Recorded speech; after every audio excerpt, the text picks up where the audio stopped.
La mélodie de la machine à coudre était une berceuse familière dans ma vie. Ici, dans le murmure de la soie, mon atelier.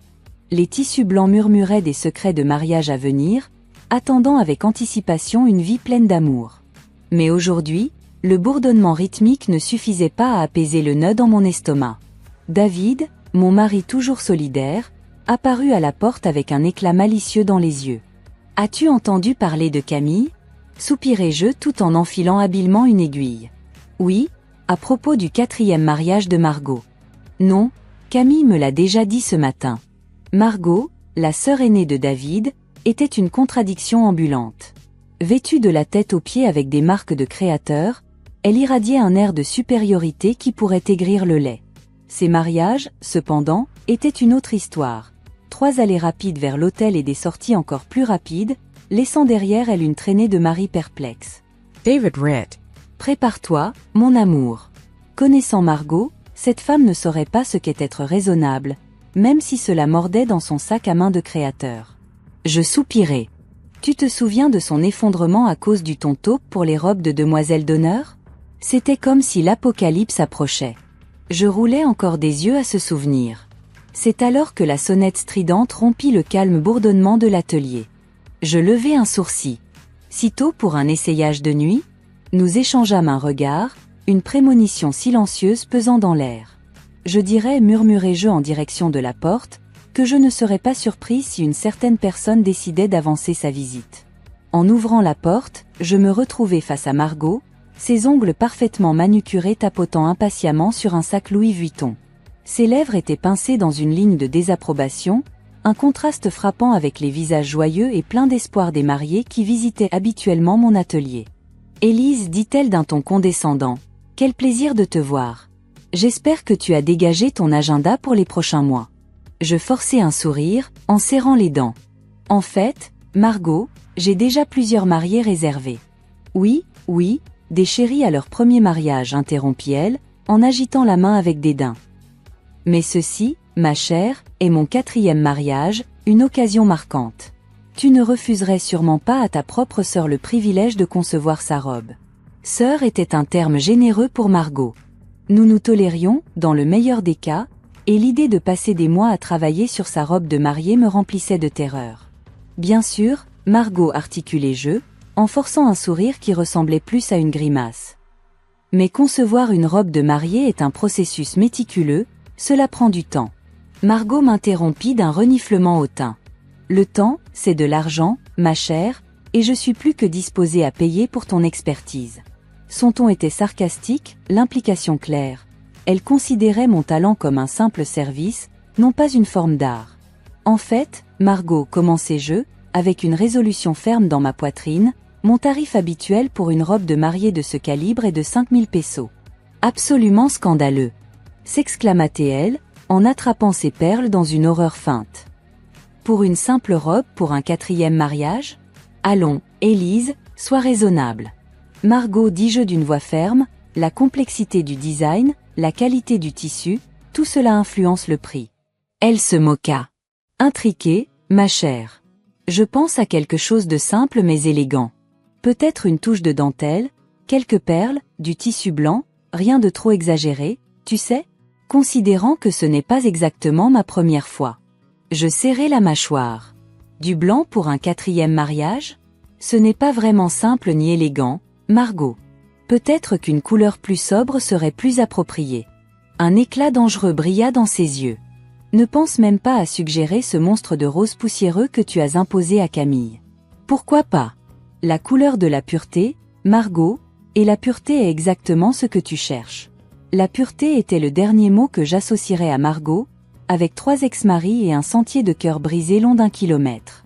Écoute, Margot, soupirai-je, en essayant une approche différente, que dirais-tu de jeter un coup d'œil à quelques croquis, de discuter des tissus et ensuite de parler du prix? L'heure suivante fut une leçon magistrale de frustration. Margot rejetait chaque suggestion de design, plissait le nez à chaque échantillon de tissu et insistait pour ajouter toujours plus de brillant à chaque itération.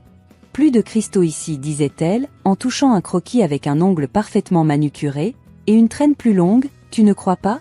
Une femme ne peut jamais avoir trop de traîne le jour de son mariage. Je serrai les dents, me rappelant que les exigences exagérées de Margot ne paieraient pas les factures si je ne parvenais pas à la satisfaire. Enfin, après une éternité de va-et-vient, nous nous mîmes d'accord sur un design, une robe blanche sans bretelles, avec une jupe volumineuse et suffisamment de cristaux pour aveugler un petit pays. Et le prix de cette œuvre d'art? Margot se laissa tomber dans un fauteuil luxueux. En tenant compte de la complexité du design, hésitai-je, cherchant une manière polie de le dire, et de la quantité extravagante de décoration, le total s'élève à 3000 pesos. Les yeux de Margot s'agrandirent. 3,000? Tu es sérieuse, Élise? C'est du vol. C'est un prix juste, rétorquai-je d'une voix ferme. Mon équipe et moi allons consacrer d'innombrables heures à créer cette robe. Écoute, dit-elle, sa voix prenant une douce intonation. Que dirais-tu d'un petit rabais familial?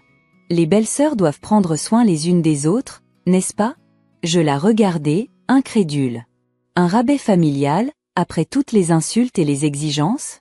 L'audace de cette femme. Margot, dis-je, en prenant une profonde inspiration. Considère ceci comme mon offre finale, 3000 pesos. Pas un centime de moins. Finalement, elle accepta, mais comme si elle me faisait une faveur. Quelques semaines plus tard, lors de l'essayage suivant, elle fit une déclaration frappante. Étant donné que c'est une affaire de famille, commença-t-elle, sa voix dégoulinant de condescendance, je pensais que nous pourrions peut-être éviter toute cette histoire d'échange d'argent. Mama Quartamba. Éviter l'échange d'argent, Margot? Cette robe a pris des semaines à être réalisée. Mon équipe et moi avons consacré d'innombrables heures. Mira, querida, interrompit Margot, agitant une main de manière désinvolte, pense à cela comme un cadeau de mariage de ta chère belle-sœur. Une manière de te montrer mon soutien pour mon 4e voyage à l'hôtel. Ma pression artérielle s'est envolée. 3000 pesos était une somme importante, sans parler des innombrables heures de travail. Une robe gratuite comme cadeau de mariage? Quelle audace de cette femme! Margot, dis-je, ma voix tendue de colère, je t'ai déjà accordé une réduction de 30%. Mon équipe mérite d'être payée pour son travail. Elle se moqua. Oh, allons, Élise. Ne sois pas si mesquine. Ce n'est qu'une robe. De plus, pense à la publicité. Me voir, moi, Margot Kensington, portant ta création à mon mariage. Publicité inestimable, ma chère, publicité inestimable. Cette femme vivait véritablement dans un monde de ses propres délires. Je n'allais pas lui permettre de piétiner mon entreprise et moi. Margot, dis-je avec fermeté, mon offre finale est de 3000 pesos, pas un centime de moins. Son sourire disparut, remplacé par un froncement de sourcils furieux. Très bien, cracha-t-elle d'une voix chargée de venin, mais ne crois pas que cela en reste là. Tu regretteras de m'avoir contré. Sur ces mots, elle sortit en tempête de l'atelier, me laissant sans voix et furieuse. Ce soir-là, je racontai tout l'épisode à Victor, espérant qu'il serait de mon côté. À mon soulagement, il l'était. Cette femme est folle, dit-il en secouant la tête. 3000 pesos est plus que juste. Tu ne lui dois même pas une seule couture gratuite. Alors que je commençais à me détendre, le téléphone sonna. C'était la mère de Margot, ma belle-mère. Je sentis mon estomac se retourner. Gérer Margot était déjà suffisant, l'idée de devoir apaiser les deux me remplissait de crainte. Élise, commença ma belle-mère d'une voix remplie de préoccupation. J'ai entendu parler du désaccord avec Margot. S'il te plaît, ne pourrais-tu pas faire la robe en tant que cadeau de mariage de notre famille? Mon cœur se serra. Une partie de moi voulait refuser, rester ferme, mais une autre partie, la plus sentimentale, ne supportait pas l'idée de décevoir ma gentille belle-mère. Très bien, soupirai-je, les mots laissant un goût amer dans ma bouche, mais considère cela comme un cadeau de Victor et moi, pas un simple présent. Ma belle-mère poussa un soupir de soulagement. Merci, Élise, dit-elle d'une voix pleine de gratitude. Margot a sa manière de parler, mais je sais qu'elle apprécie ton talent. Cette robe signifiera beaucoup pour elle. Je n'en étais pas si sûre, mais je me mordis la langue. La dernière chose dont j'avais besoin, c'était une autre dispute, surtout avec ma belle-mère. La robe devenait une véritable œuvre d'art. Une démonstration de dentelle blanche et de détails délicats faits à la main. Chaque point était un témoignage silencieux des heures que mon équipe et moi avions consacrées à créer la robe de mariée rêvée de Margot. Cependant, le plaisir de la création était assombri par la tension constante de sa prochaine visite. Une semaine avant le mariage, Camille, l'une de mes meilleures amies et connaissances de Margot, appela. Nous parlâmes du mariage à venir, l'excitation pétillant dans sa voix. Peux-tu croire que le jour approche déjà? S'! J'ai même jeté un coup d'œil à la liste des invités l'autre jour. La liste des invités? Mon estomac se retourna, une étincelle d'anxiété s'allumant en moi. Oui, dit Camille, inconsciente de mon inquiétude soudaine. C'est plutôt vaste, tous les mondains et l'élite dont Margot se vantait. Un frisson glacé me parcourut. Et tout le monde est invité? Demandai-je d'une voix tendue. Tout le monde qui compte, bien sûr, répondit Camille avec désinvolture. Puis, remarquant un changement dans mon ton, elle ajouta. Pourquoi, Élise? Il y a un problème? Incapable de contenir la panique montante, je lâchai. Suis-je sur la liste, Camille? Le silence se prolongea à l'autre bout du fil. Élise, je ne vois pas ton nom. Le sang quitta mon visage. Tu ne vois pas mon nom? Répétai-je, incrédule. Un murmure de sympathie envahit la voix de Camille. Attends, laisse-moi vérifier encore. Il y eut un bruissement de papier, suivi d'un autre lourd silence. Non, Élise, admit-elle finalement avec une touche de tristesse dans sa voix, tu n'es définitivement pas sur la liste.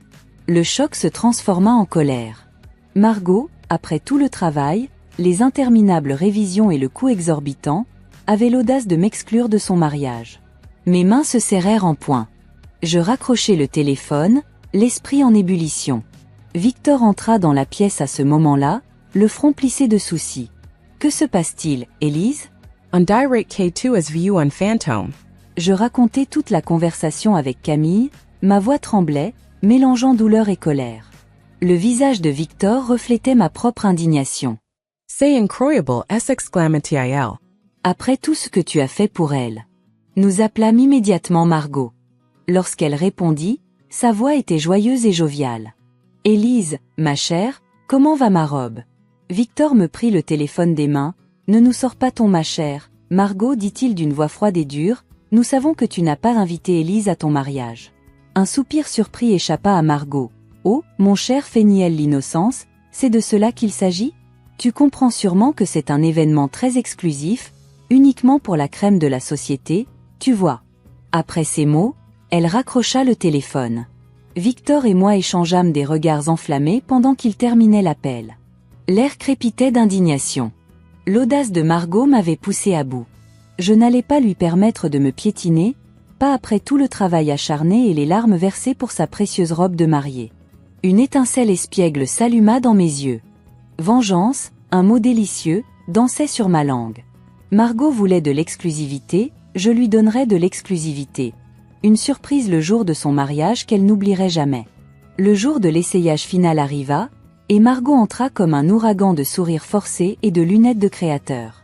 Cette fois, cependant, ses exigences habituelles furent remplacées par une impatience nerveuse. Le mariage était dans 2 jours, et la pression la touchait visiblement. « Allez, ma chère, dit-elle en inspectant la robe avec un œil expert. Finissons-en, je n'ai pas toute la journée. » L'essayage final se déroula comme une pièce de théâtre soigneusement orchestrée. Margot, avec sa tête dure et ignorante, se plaignait et exigeait des modifications insignifiantes. Cette fois, cependant, je jouais le rôle de la couturière patiente à la perfection, tout en réprimant un sourire qui menaçait de se dessiner sur mon visage.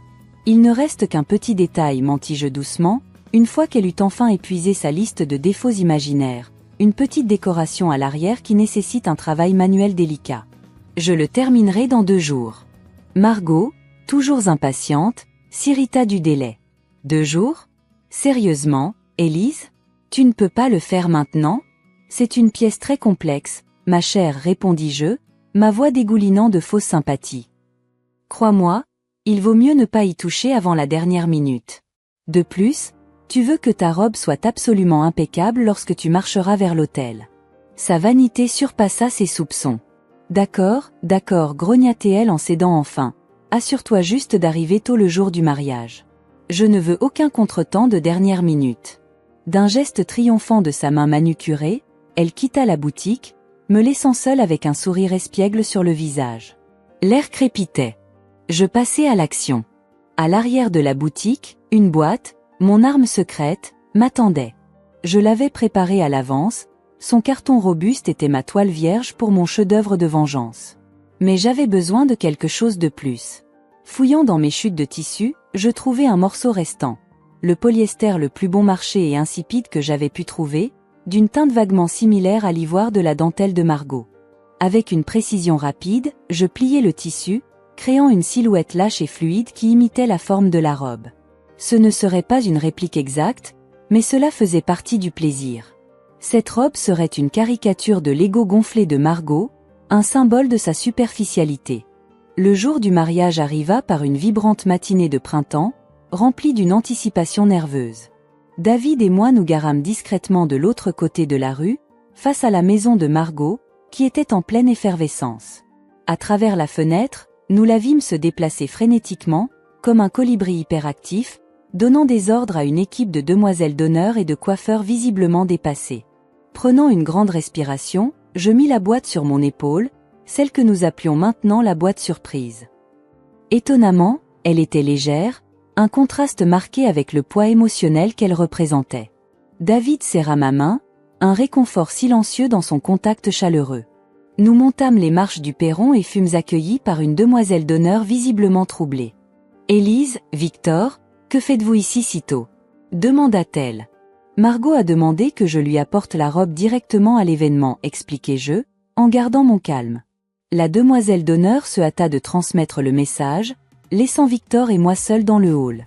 L'air vibrait d'une énergie nerveuse, interrompue par les cris lointains de Margot donnant des ordres. Quelques instants plus tard, elle apparut elle-même, un ouragan de tulle et de panique à peine contenu. « Elise t'y voilà. Dieu merci. Où est la robe ?» S'exclama-t-elle. Juste ici, répondis-je en approchant la boîte d'elle. Margot, inconsciente du chaos imminent, lança une autre commande à une demoiselle d'honneur qui passait, puis se tourna vers nous. « Victor, tu peux rester, et toi, Élise, sors de la maison. La couturière n'a pas sa place ici. » Nous ne discutâmes pas et ne fîmes pas de scandale. Nous quittâmes simplement la maison.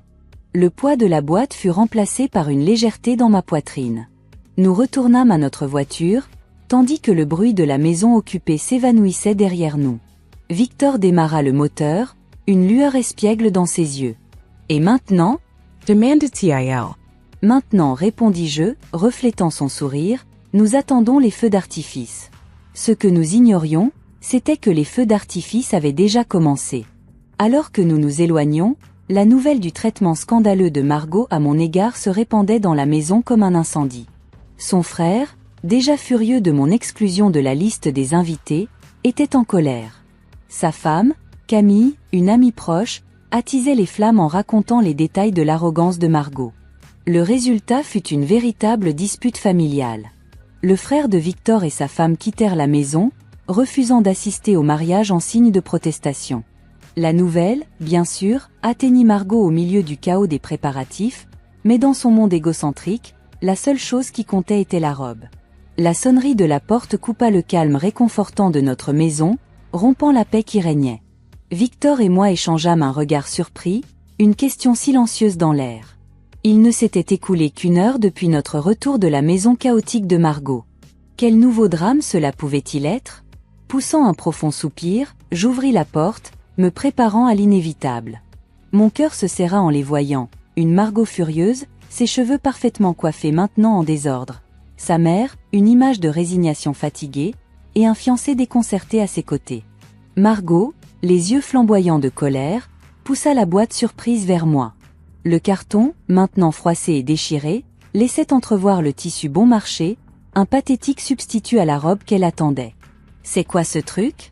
hurla-t-elle, sa voix teintée d'une rage à peine contenue. « Ça, chère Margot, répondis-je, ma voix calme mais ferme, c'est exactement ce que tu mérites. » Sa mère, visiblement mortifiée par la scène qui se déroulait, fit un pas en avant. « Margot, calme-toi, que se passe-t-il ici ?» Margot ignora sa mère, son attention fixée sur moi. « Tu as tout gâché, tu as saboté mon mariage. »« Attends une seconde, intervins-je en levant la main, clarifions les choses. Tu m'as exclu de ta liste d'invités, tu m'as traité comme une servante, et tu t'attendais à ce que je te livre une robe de 3000 pesos gratuitement.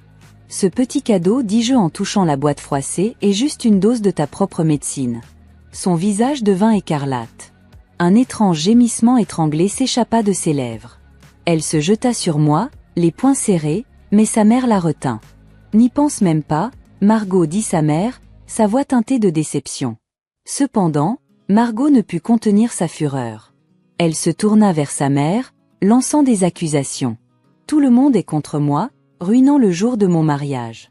Le fiancé, témoin de cette explosion de tempérament, semblait avoir avalé une mouche. C'est ça qui m'attend après notre mariage ? Demanda-t-il d'une voix tendue. Margot s'arrêta brusquement.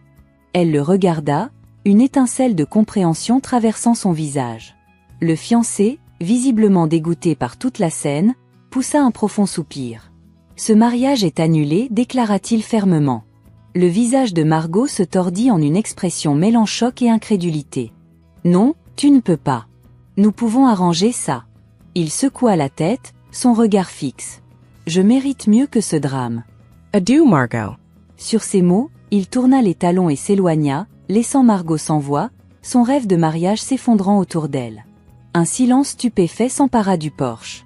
La mère de Margot, secouant la tête de déception, offrit une faible excuse avant de suivre le chemin du fiancé. Margot resta seule, vaincue, le poids de ses actions tombant enfin sur elle. Sans dire un mot, elle descendit la rue, la robe de mariée ou plutôt, la triste imitation d'une toujours à la main. Victor et moi observâmes la scène se dérouler. Une sensation de satisfaction m'envahit. Margot avait reçu une dure leçon d'humilité. Avec un peu de chance, elle ne l'oublierait pas de sitôt. Parfois, une simple boîte en carton suffit à remettre les choses à leur place. Alors que les derniers rayons du soleil couchant teintaient le ciel de tons ardents, mon téléphone vibra. C'était Camille, sa voix teintée d'un mélange de plaisir et d'incrédulité. « Tu ne vas pas croire ce qui vient d'arriver » s'exclama-t-elle. Margot a complètement craqué avec les organisateurs du mariage. « Craqué ?» répétai-je, me préparant à une autre histoire d'auto-absorption de Margot. Apparemment, elle a refusé de leur payer un centime, puisque le mariage n'a pas eu lieu. Elle a fait tout un scandale, criant et hurlant. Les pauvres organisateurs ont dû appeler la police. Mama Quartamba.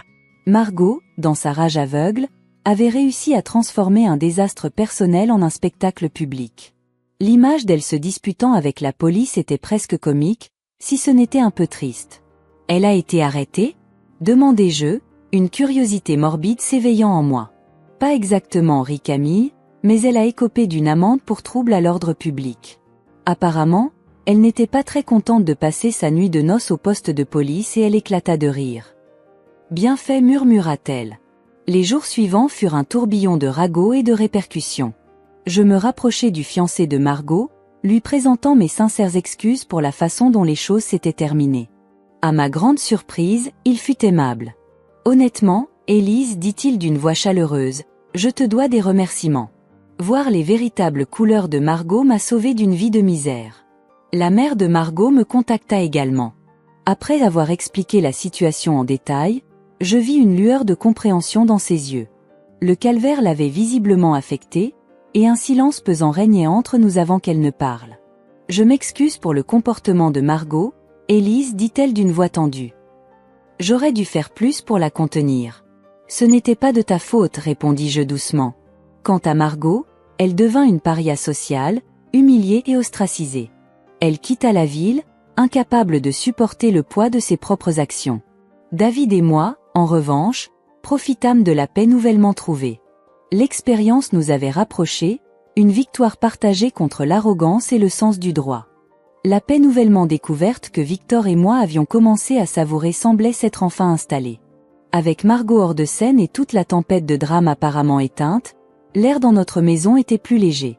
Cependant, l'histoire n'était pas encore tout à fait terminée, quelque chose que nous allions découvrir dans les jours à venir. Tout a commencé un après-midi tranquille. Alors que nous préparions le dîner, le téléphone a sonné. C'était Camille. Son ton, cette fois, n'était pas l'habituel, chargé de commérage ou de divertissement. « Élise, je suis désolée de t'appeler à cette heure, mais je pense qu'il y a quelque chose que tu dois savoir » a dit Camille, d'une voix plus sérieuse que d'habitude. C'est à propos de Margot. Un frisson m'a parcouru le dos. Même si je pensais que tout cela était derrière moi, la mention du nom de Margot a ramené des souvenirs de ce jour où tout s'était effondré. « Qu'est-ce qui se passe maintenant, Camille ?» demandai-je, essayant de paraître plus calme que je ne me sentais. Margot est de retour, répondit-elle prudemment. Apparemment, elle n'a pas trouvé la paix après tout ce qui s'est passé. J'ai parlé à sa mère, et elle m'a dit que Margot cherche à réparer les choses, mais pas de la manière que tu penses. Le ton de Camille m'a mise mal à l'aise. Victor, qui écoutait la conversation depuis la cuisine, s'est rapproché avec un air interrogateur. Réparer les choses ? Demandai-je en levant un sourcil. Que veux-tu dire par là ? Que mijote encore Margot ? Je ne sais pas exactement, mais sa mère a mentionné que Margot enquêtait sur ton entreprise, ton atelier, tes finances, et elle ne fait pas ça seule. Il semble qu'elle ait engagé quelqu'un. Mon cœur s'est mis à battre plus vite. Je n'en croyais pas mes oreilles. Engager quelqu'un ? Pourquoi faire ? Je ne suis pas sûre, répondit Camille, mais ce que je sais, c'est qu'elle prévoit quelque chose qui pourrait nuire à ta réputation. Élise, je sais que cela semble étrange, mais la mère de Margot a parlé de quelque chose à propos d'un avocat et de fausses accusations. Victor a froncé les sourcils en entendant le mot avocat. C'est incroyable, Élise. Cette femme a complètement perdu la tête, dit-il, d'une voix ferme et protectrice. Nous ne pouvons pas laisser cela continuer. Pas après tout ce que nous avons traversé. J'ai pris une profonde inspiration, essayant de digérer ce que Camille venait de me dire. Si Margot prévoyait vraiment quelque chose, après tout ce qui s'était déjà passé, jusqu'où serait-elle prête à aller ? Merci de m'avoir prévenu, Camille. Je te suis vraiment reconnaissante d'avoir appelé, ai-je dit, essayant de rester calme. Mais, s'il te plaît, si tu entends autre chose, fais-le-moi savoir. J'ai raccroché le téléphone et me suis tournée vers Victor. Mon esprit était plein de questions, mais une chose était claire. Ce n'était pas encore terminé. Nous devons agir vite, a dit Victor, les bras croisés. Si Margot prépare quelque chose de légal, nous ne pouvons pas rester là à attendre. Nous avons décidé de contacter un avocat de confiance, quelqu'un qui pourrait nous conseiller sur la manière de procéder. Le lendemain matin, nous étions assis dans le bureau de l'avocat, expliquant tout ce qui s'était passé jusqu'à ce moment-là. À mesure que je relatais les détails, une sensation inconfortable grandissait en moi. Tout cela avait commencé à cause d'une robe de mariée et de l'ego gonflé de Margot, mais maintenant, il semblait que nous étions sur le point d'entrer dans une bataille bien plus compliquée. L'avocat, un homme plus âgé et expérimenté, nous écoutait attentivement avant de parler. « Ce que vous décrivez est préoccupant, a-t-il dit, se penchant en avant. Si Margot prépare de fausses accusations ou tente de nuire à votre entreprise, il sera important de rassembler des preuves et de nous préparer à nous défendre. Mais, d'un autre côté, si elle n'a pas encore agi, il est possible que nous puissions prévenir tout dommage avant qu'il ne se produise. » Victor a hoché la tête, mais je ressentais toujours un nœud dans l'estomac. Je ne veux pas me battre, mais je ne vais pas non plus la laisser me piétiner à nouveau, ai-je dit, avec détermination. Cela est allé trop loin. Après cette réunion, nous avons passé les jours suivants en alerte, attendant un signe des mouvements de Margot. Chaque fois que le téléphone sonnait ou que je recevais un email, mon cœur s'accélérait, craignant que ce ne soit la prochaine manœuvre de Margot. Cependant, les jours passaient sans nouvelles.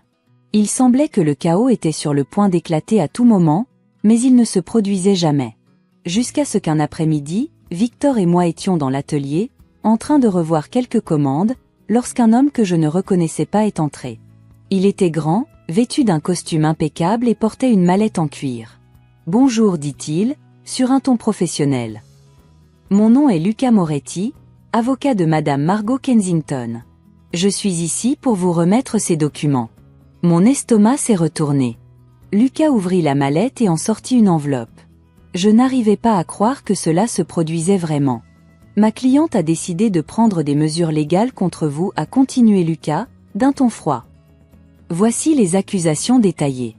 Je vous conseille de les lire attentivement et de contacter votre avocat dès que possible. » Victor, à mes côtés, fit un pas en avant, son regard dur comme la pierre. « De quoi s'agit-il ? » a-t-il demandé, prenant l'enveloppe. « Je ne peux pas discuter des détails, répondit Luca, mais ma cliente pense qu'elle a un dossier solide. Je vous souhaite bonne chance. » Sur ces mots, il se retourna et sortit par la porte, nous laissant avec l'enveloppe dans les mains et une sensation d'effroi dans la poitrine. Nous nous sommes assis dans le petit bureau de l'atelier et avons ouvert l'enveloppe. Les accusations que nous avons trouvées à l'intérieur étaient ridicules. Margot affirmait que j'avais délibérément endommagé sa robe, causé un stress émotionnel, incroyablement, que j'avais facturé des prix gonflés pour obtenir des bénéfices indus. Mon esprit tournait. Comment pouvait-elle inventer quelque chose d'aussi absurde? C'est un non-sens complet, murmurai-je, incrédule. Rien de tout cela n'est vrai.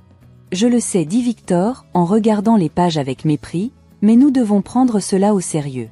Margot joue sale, et si nous ne l'arrêtons pas, elle pourrait vraiment nous causer des ennuis. Nous avons recontacté notre avocat et lui avons remis les documents. Tandis qu'il examinait chaque ligne, son visage est resté impassible, mais je savais qu'il était aussi surpris que nous par l'absurdité des accusations.